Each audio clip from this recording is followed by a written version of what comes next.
मध्य प्रदेश और राजस्थान में हाल ही में संदिग्ध कफ सिरप के सेवन से हुई बच्चों की मौत ने पेरेंट्स को डरा दिया है। इस घटना के बाद से लोगों के मन में ऐसे सवाल उठ रहे हैं कि बच्चों को कफ सिरप देना सुरक्षित है या नहीं। इसी गंभीर मुद्दे पर एम्स दिल्ली के पीडियाट्रिक्स विभाग के प्रमुख डॉक्टर पंकज हरी ने कुछ जरूरी जानकारी साझा की है। आइए जानते हैं कि कफ सिरप के सेवन और डोज को लेकर क्या है डॉक्टर पंकज हरी की सलाह। एम्स दिल्ली के पीडियाट्रिक्स विभाग के प्रमुख डॉक्टर पंकज हरी के अनुसार अगर कफ सिरप में कोई मिलावट नहीं है और उसे डॉक्टर की सलाह के अनुसार दिया जाए तो वो नुकसान नहीं करता। ज्यादातर कफ सिरप में डेक्स्ट्रोमेथोर्फन हाइड्रोब्रोमाइड पाई जाती है, एक सामान्य और सुरक्षित तत्व है। ये दवा दिमाग में खांसी के रिफ्लेक्स को रोकती है और किडनी पर भी कोई बुरा असर नहीं डालती। यहाँ ये भी जानना भी जरूरी है कि कफ सिरप भी दो तरह के होते हैं, जैसे कफ सप्रेसेंट और डिकॉन्ग्रेसेंट। इसमें से कफ सप्रेसेंट का इस्तेमाल सूखी खांसी के लिए किया जाता है, जबकि डिकॉन्ग्रेसेंट का यूज बंद नाक या बहती नाक के लिए होता है। लेकिन छोटे बच्चों और शिशुओं को ये सिरप डॉक्टर की सलाह के बिना नहीं देना चाहिए।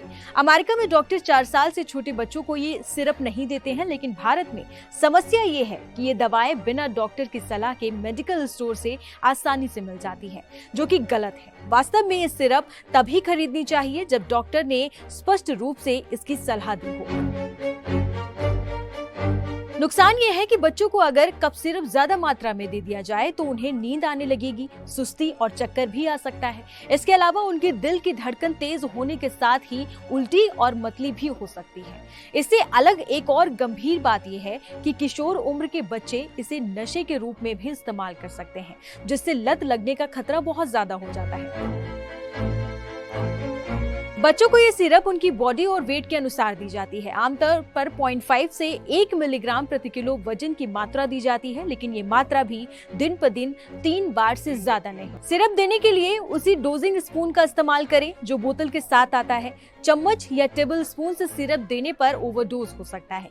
लेकिन अगर बच्चा 4 साल से छोटा है और डॉक्टर सिरप देना जरूरी समझते हैं तो उन्हें डोज और सेवन करने का सही तरीका भी साफ तौर पर लिखनी चाहिए।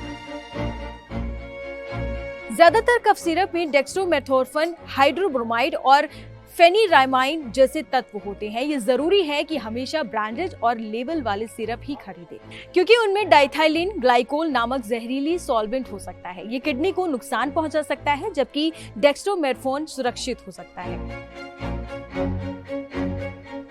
छोटे बच्चों के लिए इन दवाओं का कोई विकल्प नहीं है। फूड एंड ड्रग एडमिनिस्ट्रेशन यानी FDA के अनुसार 2 साल से छोटे बच्चों को ये दवाएं नहीं दी जानी चाहिए। ऐसे में घरेलू उपाय अपनाए जा सकते हैं, जैसे कि पहला, 1 साल से ऊपर के बच्चों को शहद दे सकते हैं। भाप लेना और ह्यूमिडिफाइड हवा नाक बंद हो तो स्लाइंग ड्रॉप्स को दवा रहित होते हैं। लेकिन बच्चों को कफ सिरप देने से पहले डॉक्टर की सलाह लेना बेहद आवश्यक है।